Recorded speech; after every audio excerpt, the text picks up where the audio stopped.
여러분 반갑습니다.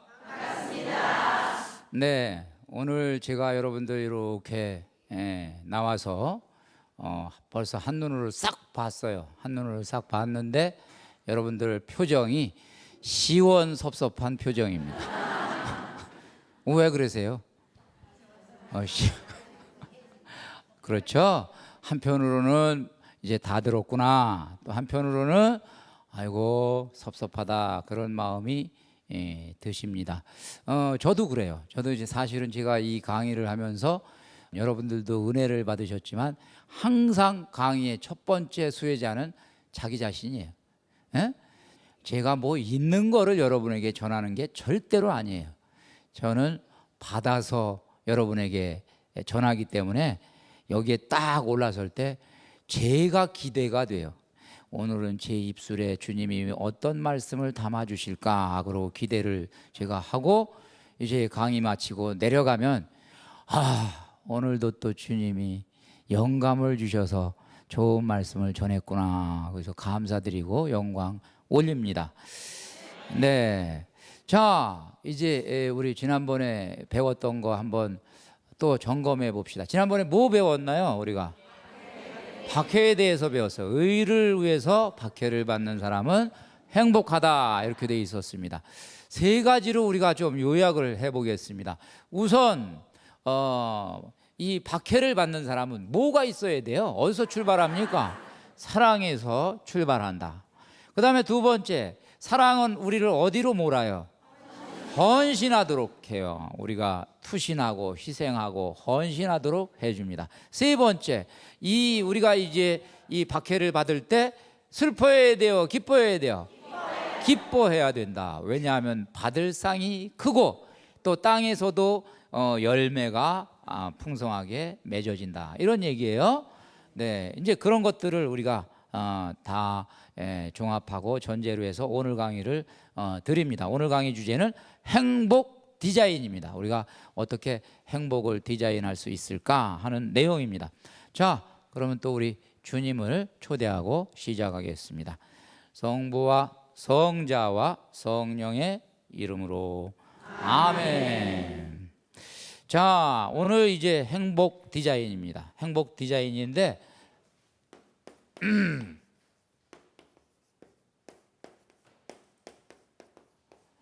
그래서 이제 21세기 행복 선언을 우리가 이제 한번 해보겠습니다. 그래서 제가 요거를 지금 이제 그동안 우리들이 배웠던 이 참된 행복을 현대인들에게 맞는 표현으로 우리가 조금 바꿔보면 어떨까 고민을 좀 해봤어요. 그래서 제가 나름대로 여러분들 표현을 해봤습니다. 첫 번째는 저는 이렇게 표현하고 싶어요. 하늘을 소유한 사람, 그러니까 행복하여라, 하늘을 소유한 사람.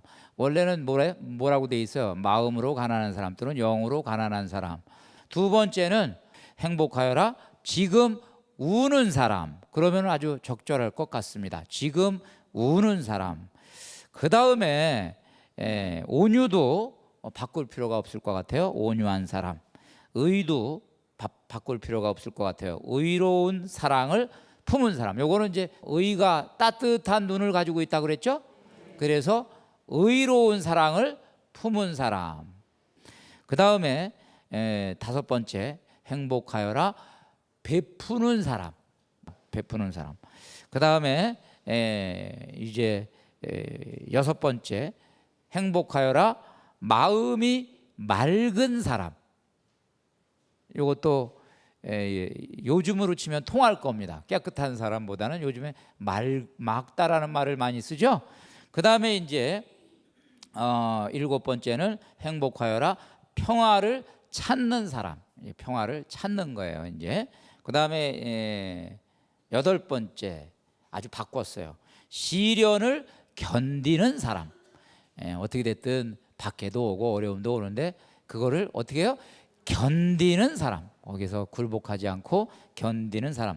그런 의미로 우리가 참된 행복을 알아들으면 이제 좀 쉬워지고 우리들에게 감각적으로 다가올 겁니다. 그러면은 이거를 동양의 여러 가지 사상하고 이제 제가 좀 연결을 좀 시켜보고 싶은데, 이 동양에서 이 유교에서 나름대로 유교에도 행복에 대한 유교의 디자인이 있어요. 계획이 있어요. 가르침이 있어요. 그래서 그것이 뭐냐면 오상, 우리가 흔히 얘기하는 유교에서 얘기하는 오상, 이 오상에서 우리가 이걸 일치되는 것을 찾아낼 수가 있습니다. 오상이 뭡니까? 우리가 인, 의, 예, 지, 신 이렇게 돼 있죠. 그래서 이제 한번 제가 써보겠습니다. 인, 의, 예,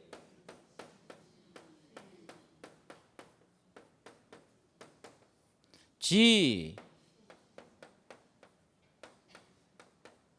신.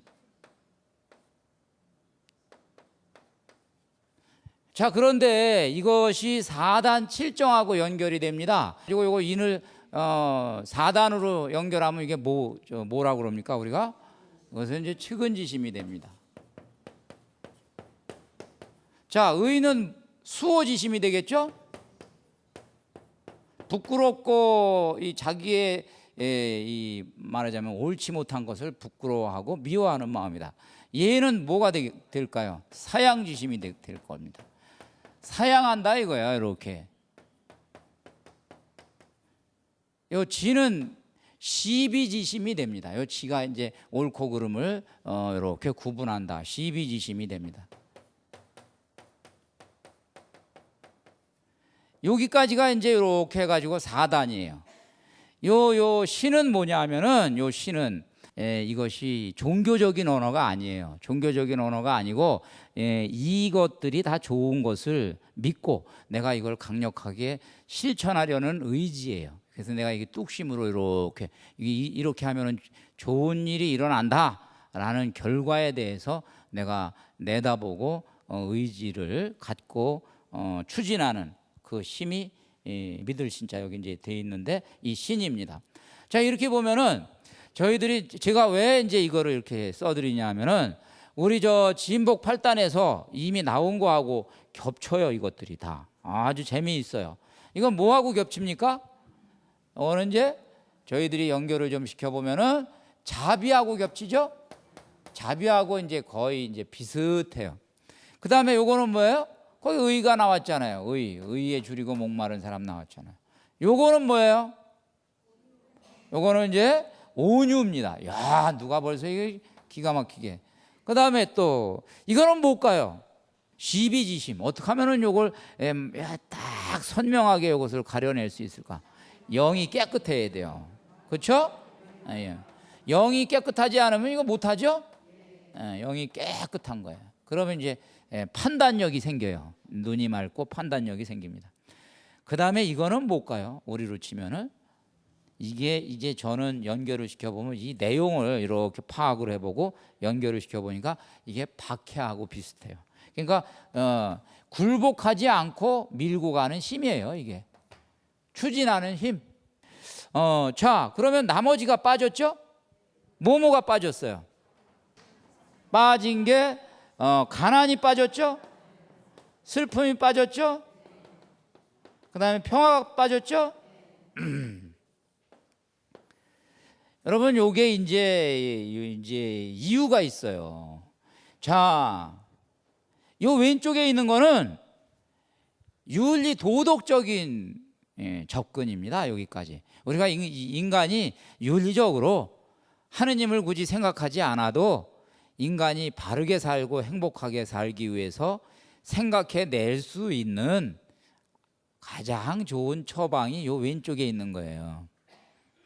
그런데 예수님은 이제 윤리적이고 도덕적인 차원도 말씀하셨지만 예수님이 말씀하신 행복의 차원은 영성적인 차원도 있었던 거예요. 그래서 영성적인 차원은 오른쪽으로 오는 거예요. 이제 그럼 이제 결국 부합하죠. 따지고 보면은. 자, 가난이라는 거는 여기서 얘기하는 우리 여러분이 배운 이 가난은 하느님하고 관계 속에서 늘 설정이 됩니다. 가난한 사람 뒤에 누가 있다고 그랬어요? 하느님 계시다 그랬죠. 슬퍼하는 사람이 누구의 위로를 받는다고 그랬어요? 하느님의 위로를 받는다고 그랬죠. 이 평화가 누구 안에서 평화로워요?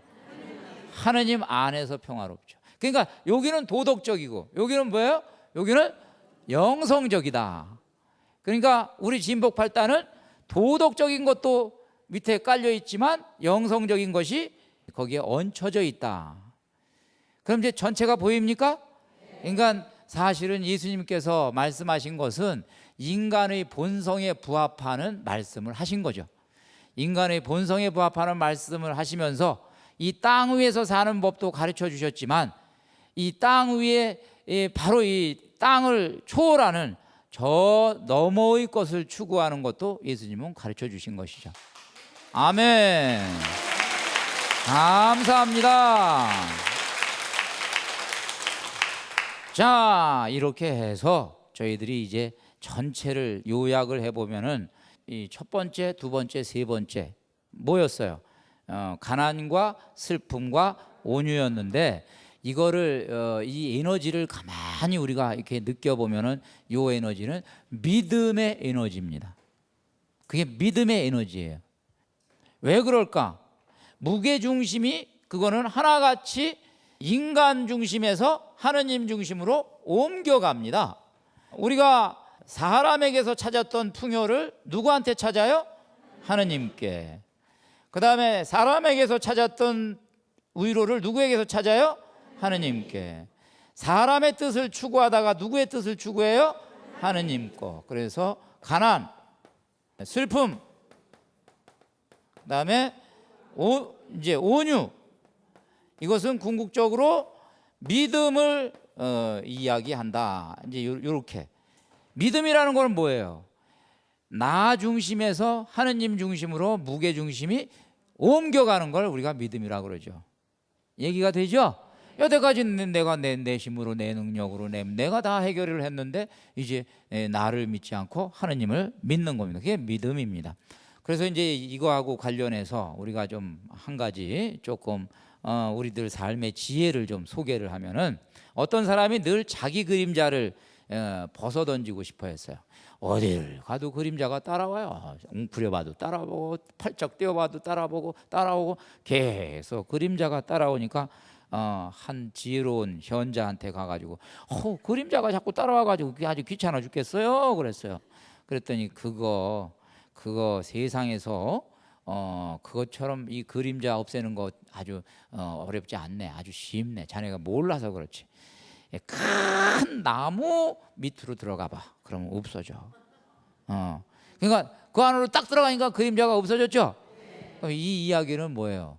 내가 혼자서 아둥아둥거려도 그림자는 안 없어져요. 그런데 큰 그늘, 이 주님의 그늘로 딱 들어가면은 나의 그림자가 없어지죠. 흡수가 되기 때문에 문제가 해결이 되죠. 그래서 이런 것도 우리가 사는 방법이죠.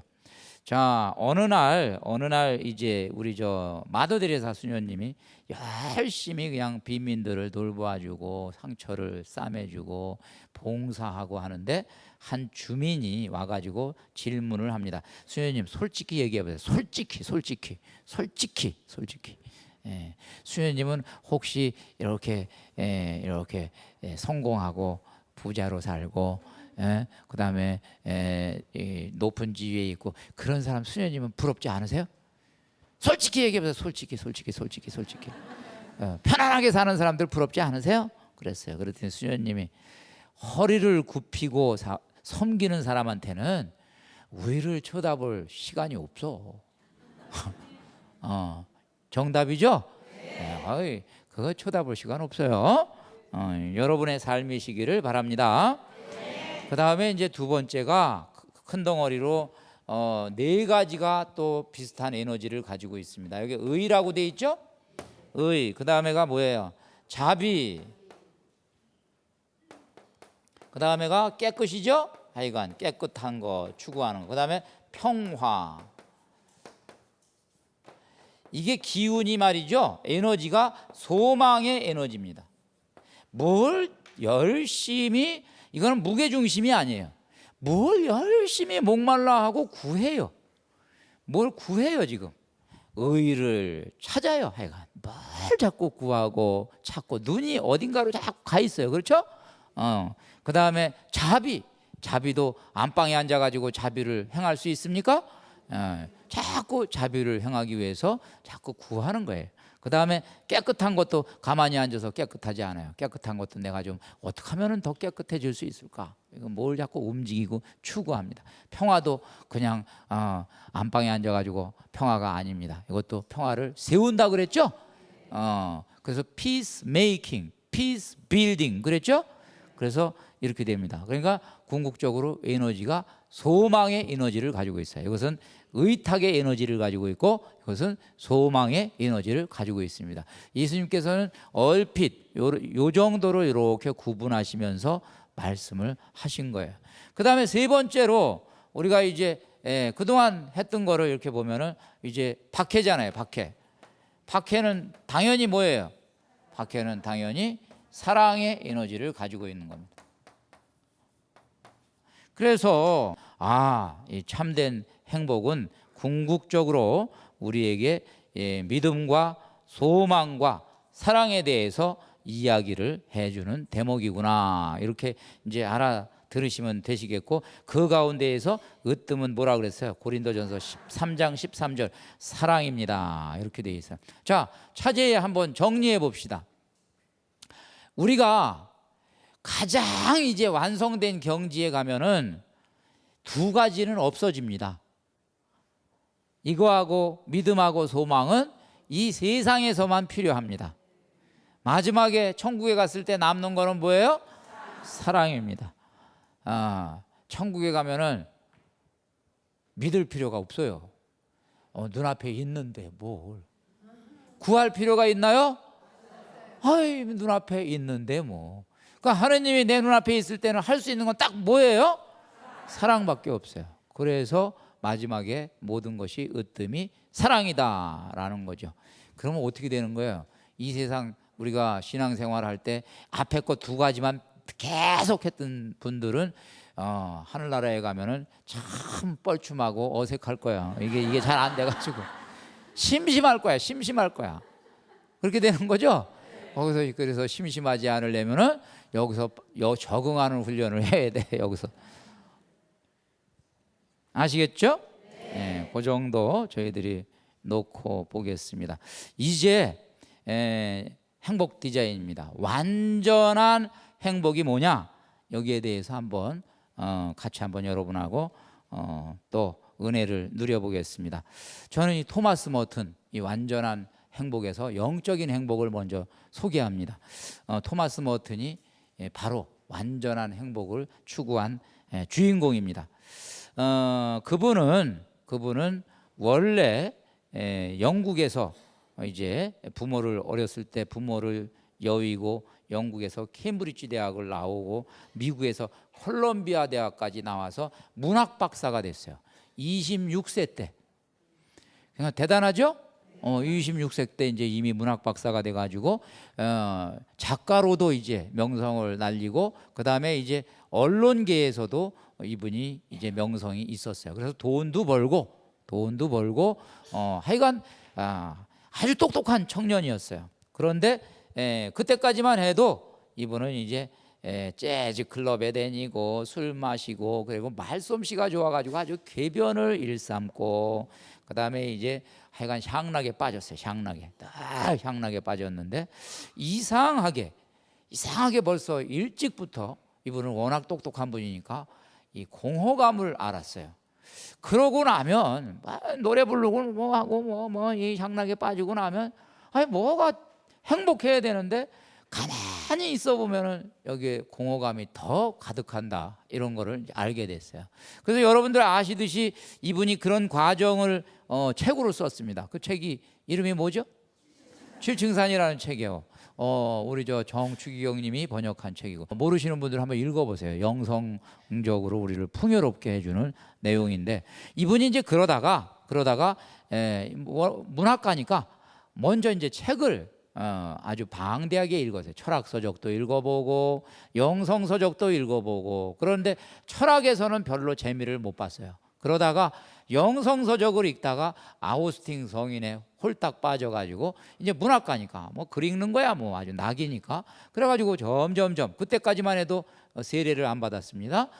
그러다가 이제 혼자 독학으로 많은 영적인 책을 읽은 다음에 이것이 진짜 행복이다 생각해가지고 세례를 받습니다. 가톨릭 신자가 돼가지고 세례를 받고 나중에는 이제 그걸로 부족해가지고 수도회에 입회를 합니다. 그래서 관상수도회, 트라피스트 수도회에 입회를 해가지고 입회하고 나서 외쳤답니다. 딱 뭐라고 외쳤냐면은 여기가 바로 미국의 중심이다라고 외쳤어요. 그래서 벌써 문학하는 사람답게 문학적으로 표현을 했어요. 내가 이제 올 곳을 제대로 왔구나. 그러고 이제 이분이 거기서 영성 생활을 했는데 아주 그 관상 생활에 깊이에 빠져들고 많은 저작들을 남겼는데 20세기 그러니까 1900년대 미국의 지성계를 흔든 영적인 거목입니다. 마지막에 결론적으로 얘기하면 미국의 지성이 이분에 의해서 그냥 이 영적으로 많이 각성이 됐어요. 그만큼 이분은 크신 분인데 이분이 쓴 시 중에서 한 토막입니다. 지금이 바로 당신을 만날 때입니다. 주님, 이렇게 밤이 훌륭한 때, 달빛 아래 숲이 활짝 열리는 때, 그리고 살아있는 생명들이 오직 현재만이 영원하다고, 과거와 미래를 가진 모든 것들은 이제 사라질 운명이라고 멋들어지게 노래 부를 때, 지금 이게 경지예요. 현재가 영원입니다. 들어가서 보면은 몰입해서 보면은 현재가 영원이에요. 그리고 지금 저의 온 존재는 바람을 들이마시고 저의 손은 천국이 들여다보이는 문을 잡고 있습니다. 문은 광활한 어둠과 기도의 바다를 향해 열립니다. 저의 죽음의 순간은 이렇게 올 테지요. 당신께서는 드넓은 숲으로 열리는 문을 여시어 천국의 숲이에요. 저의 발을 달 아래 사다리에 올려놓으시고 저를 저 바깥 별들에게 데려가 주실 테지요. 이제 기도드립니다. 제가 낮에 당신께 생각과 이성으로 기도드렸사더니 밤에 당신께서는 저를 대면하시며 생각과 이성을 흩뜨려 놓으십니다. 제가 아침에 당신께 빛과 욕망을 갖고 찾았사더니 당신께서는 엄청난 온화함으로 가장 관대한 침묵으로 이 불가해한 밤에 제게 내려오셔서 빛을 흩뜨려 놓고 모든 욕망을 깨부수셨습니다. 저는 당신께 수백 번의 저의 의도를 설명드렸건만 당신께서는 들으시곤 아무 말씀도 주지 않으시니 저는 부끄러워 돌아서서 울었습니다. 진정으로 저의 모든 의도들은 아무런 의미가 없었던 것인가요?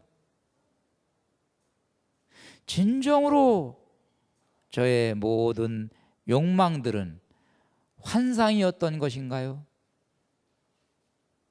어둠 속에서 당신과의 친밀은 너무 단순하고 너무 가까워서 흥분조차 할 수 없습니다. 지금 아마 여러분들이 어렵다, 뭐가 이렇게 어렵냐? 깊이 들어가 있는 시예요, 지금. 깊이. 그래서 왜 이런 말이 가능하냐 하면 하느님하고 완전한 일치를 누리니까 꼭 용광로에 들어가서 녹아버린 쇠붙이 같은 거예요. 그러니까 이런 말이 나오는 거예요. 그러니까 제 욕망들은 거기서 녹아버렸어요. 거기서 그냥 하나가 돼가지고 그냥 함몰돼 버렸어요.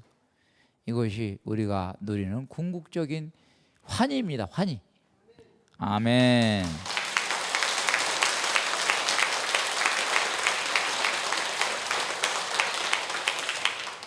자, 그 다음에 이제 제가 두 번째로 영성적인 행복 디자인을 누구하고 하고 싶냐? 송해봉 세례자 요한하고 하고 싶어요.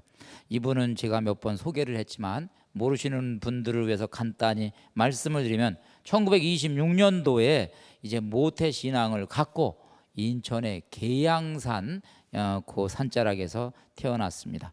그러고 이제 인천 기계공고를 졸업하고 늦은 나이에 저기 덕원신학교에 이제 가게 됩니다. 이북에 함경도에 있는 덕원신학교에 가게 됩니다. 그래서 이제 거기서 44년도에 들어가서 이제 해방 직후까지 신학교에서 있다가 나중에 이제 하여간 사연은 아직 그 규명이 안 됐습니다만은 일단은 6.25를 전후해 가지고 신학교를 들어가지를 못합니다. 그때 상황이 또 여러 가지로 복잡했죠. 여러분들 아실 거예요. 그래서 이제 고촌, 지금의 고촌, 김포 고촌에 은행정이라는 데에 이제 선교 활동을 하기 시작합니다. 그래서 공소를 세워요. 건물을 25평짜리 공소를 당신이 당시에 이 한강 건너서 홍제동 성당의 이 분효회의 도움을 받아요. 거기서 이제 기부금을 받아 가지고 당신이 나무를 사 가지고 25평짜리 집을 짓습니다. 그때 당시에 집 짓는 게 만만하지 않았죠. 그래서 집을 짓고 이제 거기서 누산리, 또 거기가 고촌공소고 두 번째가 누산리 공소라는 데를 오고 가면서 복음을 전하는데 그 복음을 들은 사람들이 그러니까 하나같이 감명을 받고 지금도 그분의 이름을 이야기할 정도로 하여간 그 영향력이 대단했는데, 이분이 1950년도 6.25 전쟁 때 동네에서 이분의 영향력이 너무 크니까 이거를 시기한 사람들에 의해서 빨갱이로 몰려가지고 결국 이분이 돌아가십니다. 총살령을 당합니다. 그래서 결국 이분이 순교자인데, 하여간 그러고 나서 이제 이분과 저와 인연이 이제 연결이 됐는데, 이분이 남긴 말씀 가운데 이런 말씀이 있어요. 너 성인 성녀 되기를 먼저 원하라. 그리고 변변하지 못한 성인 성녀 되기를 원치 말고 완전한 성인 성녀 되기를 원하라. 이렇게 이제 이야기를 한 것을 놓고 제가 아마 통하는 기도인가 거기에다가 이런 글을 썼었어요. 거기다가 썼어요. 뭐라고 썼냐? 어떤 사람이 이 말을 자신의 일기장에 써놓았다면 그거는 말이 된다. 써놓고 자신이 지키든 혹은 지키지 못하든 그건 상관없기 때문이다. 그런데 만약 어떤 사람이 자신이 가르치는 제자들 앞에서 이 말을 써놓고 가르친다고 하면 이때는 얘기가 달라진다. 달라지죠? 왜냐하면 제자들이 선생님이 여기에 대해서 책임을 못 지면 당신이나 잘하시오 이렇게 얘기할 거 아니에요. 이건 무서운 말이거든요. 자신은 지키지 못하면서 이를 가르칠 수는 없기 때문이다. 이제 이렇게 돼 있는데, 그런데 제가 이분을 그렇게 소개를 하고 나서 최근에 기적적으로 이분이 신학교에서 남겨놓은 일기장이 발견됐어요. 신학교에서 도대체 무슨 생각을 하고 무슨 생활을 했는지 남겨놓은 일기장이 일본어로 썼어요. 일본어로 빼곡하게 일본어로 써서 제가 아주 그냥 빨리 번역을 의뢰를 했습니다. 그래서 여러 명이, 그것도 다 누가 번역했냐? 이분의 제자 가운데 생존해 있는 분들이 있어요. 지금 그때 당시에 이제 그래서 그분들 손으로 번역을 했어요. 그래서 이제 그것이 제 손에 들어왔습니다. 제가 그것을 읽다가 충격을 받았어요. 이건 충격이에요. 충격, 영적인 충격이에요. 그래서 제가 진짜 충격을 받을 만한지 아닌지 여러분들 그 일기장 그 몇 편을 제가 읽어드릴 거예요. 한번 같이 보십니다. 우선 이런 내용이 있습니다. 작업할 때에는, 신학교에서 있는 일이에요. 작업할 때에는 최고의 능력으로 어제보다 더 열심히 하였다. 누가 칭찬을 하거나 말거나 상대하지 않고 오로지 주님의 사랑을 위해 희생을 게을리하지 않았다. 특히 하루 중 짧은 시간에는 늘 화살기도 약 1000번, 영광송 500번, 기타 사랑의 화살기도 500번. 이런 숫자는 일기장의 도처에서 나타납니다. 이게 쉬운 거예요? 보통 어려운 거예요. 짧은 시간에 신학교에서 그 얼마나 시간이 짧은 줄 알아요? 거기서 그 틈내 가지고 또 이분이 거리를 다니면 항상 하는 얘기, 이건 습관이에요. 습관. 지금 얘기한 거 조금 있다가 얘기하는 건 습관이에요. 그냥 대표적으로 한 구절을 소개합니다. 성당에서 나왔을 때 어머니 등에 업힌 아이의 모자가 땅에 떨어진 것을 뛰어가서 주워주었다. 매우 어머니가 아기를 사랑하는 모습을 보았다. 아주 무거운 짐을 실은 자전거를 탄 노동자가 넘어져 혼자 힘들어하는 것을 보고 나는 뛰어가서 자전거를 세워 잘 달릴 수 있게 해주었다. 사례를 받고자 한 것은 아닌데 그는 머리를 40도로 숙여 고마워하였다. 그때 동행한 송천군이 너 성인 같구나 하고 칭찬하는 소리가 귀가 따가워 입을 다물었다. 교회로 나올 무렵 어느 장사꾼 아저씨가 짐을 잔뜩 실은 작은 짐차의 한쪽 바퀴에 공기가 빠져 혼자 힘들어하는 것을 보고 가까이 가서 제가 도와드릴까요? 하고 만족할 만큼 바퀴에 공기를 넣어주었다. 아저씨 왈, 아이고 어떤 양반의 아드님이신지 참 고맙소. 뭘요? 그까지 것을요. 안녕히 가십시오 하고 뛰어왔다. 그 밖의 사소한 일들은 시간 관계상 고만 끝. 뭐 그런 내용들. 일기를 그런 식으로 썼어요. 일기를. 그 다음에 이제 겨울방학에 대한 일기입니다. 저는 이 일기 읽고 아주 제가 신선한, 우리 신학생들이 다 봐야 되는 거예요. 이 보통 방학이 오고 나면은요, 편하게 쉬고 싶어요. 공부 너무 많이 했고 시험 치고 집에 왔으니까 따뜻한 밥 먹고 싶고 막 그런데 그때 심정을 썼습니다. 방학은 약 40일간이다. 나의 숭고한 목적은 전교 사업이다. 아침에 길을 떠나 저녁에 죽어도 좋다. 와, 돌아보면 40일이라는 동안은 느긋하게 집에서 부모 형제자매들과 함께 즐겁게 신앙의 꽃을 피우는 것이 당연하겠지. 그러나 나는 그것이 왠지 부족한 듯하여 싫다. 따뜻한 밥, 맛있는 떡, 달콤한 엿, 따뜻한 방, 이 생각이 나니까 썼겠죠. 모두가 나의 적이라고 생각된다. 지금 대동아 전쟁하에 그런 생각을 하는 것은 성인 신부가 될 수 없기 때문이다. 이분 마음에 성인 신부 포부가 있는 거예요. 조금이라도 시간을 쪼개 이 마을 저 마을 추위나 더위를 무릅쓰고 신앙의 이야기로 설교에 열중하였다. 그 뒤에 예화가 많아요. 어느 집에 가서 모전하고 어느 집에 가서 모전하고 그랬더니 뭐 해서 복음이 전해지고 무지 긴 예화가 있는데 그건 생략합니다. 그 다음에 이분이 소아데레사의 영성을 가지고 있었어요. 들어보세요. 그냥 작은 희생을 바치는 거. 점심밥은 반쯤 먹고 나머지는 양쪽 친구들에게 양보. 모두가 굶주림에 배고플 때이니까 별로 왜 너는 안 먹고 주느냐는 친구는 없어서 다행이었다. 주니까 다 먹더라 이거야. 그 대신 좋다고 기뻐하는 친구들, 나는 어떻게든지 배가 아프다든지 이상하다느니 하고 그 시간을 참고 견디면 그처럼 값지게 예수의 고난을 묵상할 수 있으랴. 또 장차 이보다 더 큰 고난이 덮친들 단호히 참고 견딜 수 있는 덕을 쌓고 있는 과정이라면 얼마나 다행한 일인가. 나는 그렇게 생각한다. 특히 금요일은 한 끼는 굶고 화살기도 1000번에서 3000번 정도 올림.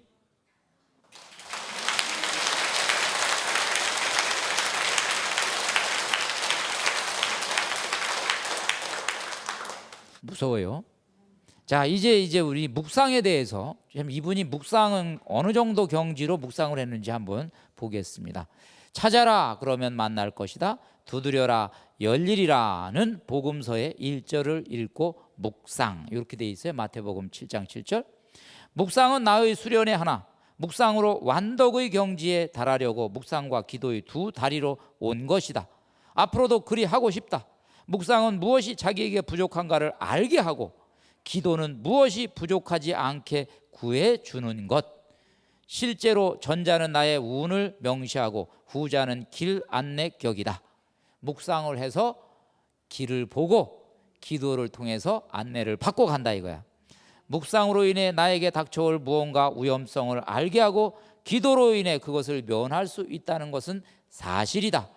우리는 묵상으로 주님을 기쁘게 하는 것에 큰 덕을 얻는 것, 성경에는 특히 묵상의 이용을 권하고 있다. 주님의 법을 기쁘게 생각하며 밤낮으로 이것을 생각하는 자는 진복자이다. 그런 사람들은 흐르는 물가에 심어진 나무처럼 때가 되면 열매 맺고 잎도 무성하며 그가 하는 곳에서는 모두 영광 있으리라고. 여러분, 이 구절이 옛날 성경인데 제가 많이 하는 구절이에요.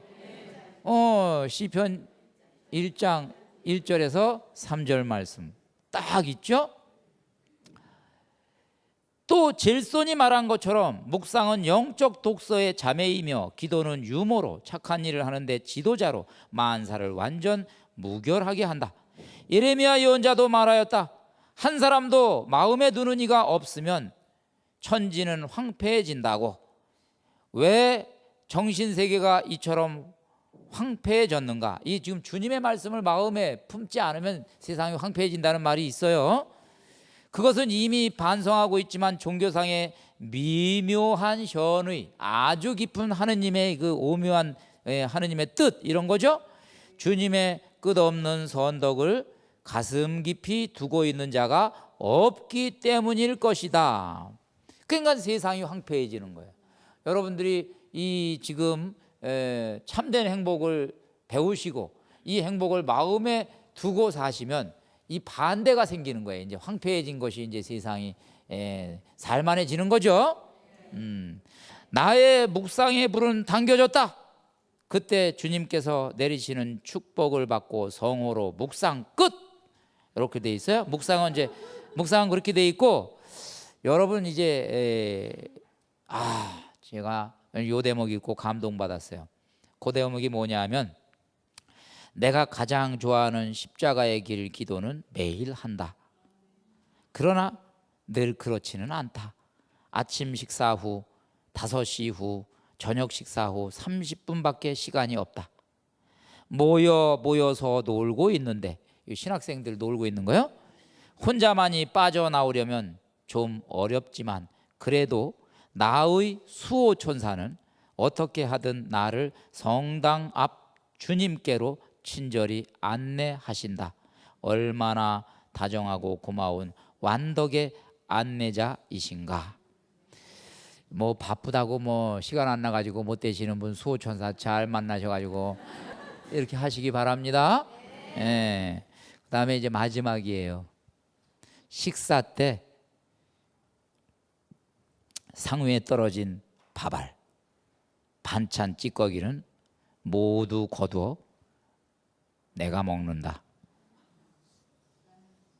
글로서는 간단히 말이지만 실행하려니 참 힘든다. 그렇다고 어젯밤 묵상 중에 생각한 것을 실천하지 않는다면 얼마나 천박한 바보인가. 방법을 생각해보라 하던 자가 지금에 와서 부끄러움을 알고 어찌하나 하면 안 되지. 어떤 친구는 이상하게 쳐다보지만 아무 말도 안 해줘. 그 후부터는 마음 놓고 태연하게 실천하고 있다. 가끔 농담 삼아 이야기하지만 나는 상관없다. 오히려 즐겁다. 겸손한 자는 후에 존경받는다. 불손한 자는 언젠가 망한다. 이렇게 이제 일기는 계속 진행되는데 제가 오늘 강의가 시간 제한이 있기 때문에 저는 조금만 가져왔어요.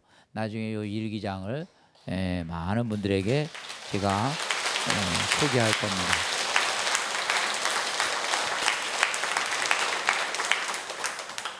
자, 이제 여기까지 하고요. 이렇게 영적으로 사는 것도 행복하고, 그다음에 또 하나 이제 저희들이 여러분에게 소개하고 싶은 분이 한 분 있어요. 윤동주. 우리 얼마 전에 제가 보니까 TV에 보니까 생체 실험을 당해서 죽었다라고 돼 있죠. 감옥에서. 그런데 이제 그분이 남겨놓은 시가 우리 마음을 또 우리에게 또 행복한 행복 디자인에 도움이 좀 됩니다. 여러분들 제가 읽어드릴 겁니다. 그때 이제 같이 한번 공감하시면 좋겠습니다. 제목은 내 인생의 가을이 오면이라는 제목입니다. 내 인생의 가을이 오면 나는 나에게 물어볼 몇 가지가 있습니다. 내 인생의 가을이 오면 나는 나에게 사람들을 사랑하였는지 물어볼 것입니다. 그때 나는 가벼운 마음으로 대답하기 위해 지금 많은 이들을 사랑하겠습니다. 내 인생의 가을이 오면 나는 나에게 열심히 살았느냐고 물을 것입니다. 그때 나에게 자신 있게 말할 수 있도록 하루하루를 최선을 다해 살아야겠습니다. 내 인생의 가을이 오면 나는 나에게 사람들에게 상처를 주지 않았느냐고 물을 것입니다. 그때 대답하기 위해 사람들에게 상처를 주는 말과 행동은 하지 말아야겠습니다. 내 인생의 가을이 오면 나는 나에게 삶이 아름다웠느냐고 물을 것입니다. 나는 그때 기쁘게 대답하기 위해 내 삶의 날들을 기쁨으로 아름답게 가꾸어 나가겠습니다. 내 인생의 가을이 오면 나는 나에게 부끄럼 없이 살았느냐고 물을 것입니다. 그때 반갑게 말할 수 있도록 지금 좋은 가족의 일원이 되도록 가족을 사랑하고 효도하겠습니다. 내 인생의 가을이 오면 나는 나에게 물을 것입니다. 이웃과 사회와 국가를 위해 무엇을 하였느냐고 물을 것입니다. 나는 그때 힘주어 대답하기 위해 지금 이웃에 관심을 가지며 좋은 사회인으로 살아야겠습니다. 내 인생의 가을이 오면 나는 나에게 물을 것입니다. 어떤 열매를 맺었느냐고 물을 것입니다. 내 마음밭에 좋은 생각의 씨를 뿌려 좋은 말과 좋은 행동의 열매를 부지런히 키워야겠습니다. 네, 오늘 행복 디자인, 영적인 행복 디자인 함께 해보셨습니다. 그리고 지금 이렇게 실존적인 행복 디자인을 또 함께 해보셨습니다. 이렇게 해서 10번의 강의 전체가 이제 정리됐습니다. 여러분들 그동안 참 좋은 시간이셨죠? 네. 주님께 참 감사를 드리고 주님의 마지막 초대의 음성 듣고 오늘 강의 또 마치겠습니다. 우리 요세파 수녀님께 주셨던 예수님의 말씀입니다.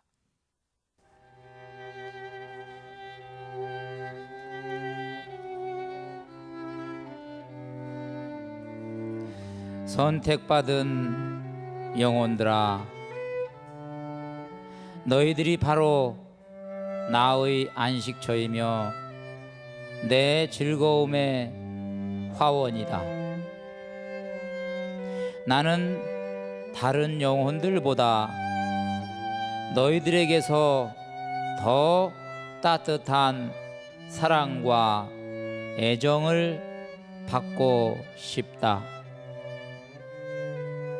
너희는 나의 아픈 상처에 도포될 연고가 되어야 하며 알아볼 수 없을 정도로 더러워진 나의 얼굴을 깨끗이 씻어주는 일도 너희가 해야 한다. 무지몽매하여 나를 폭행하고 오랏줄로 묶는 눈먼 영혼들에게 광명을 주고 싶어하는 나를 도와주는 것이 너희들이 할 일이다. 너희는 절대로 나를 혼자 외롭게 두지 마라. 어서 깊은 잠에서 깨어나 나에게로 달려오너라.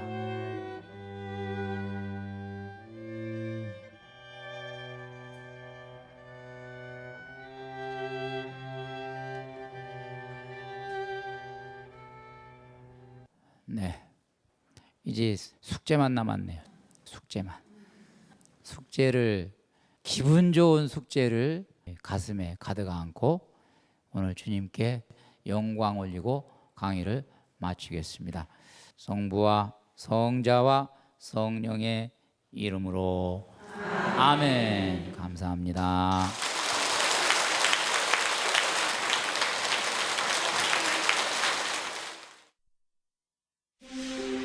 행복하여라 마음이 가난한 사람들. 예수님은 이 가난을 선포하셨어요. 나도 가난한 사람이에요. 나도 돌봐주세요.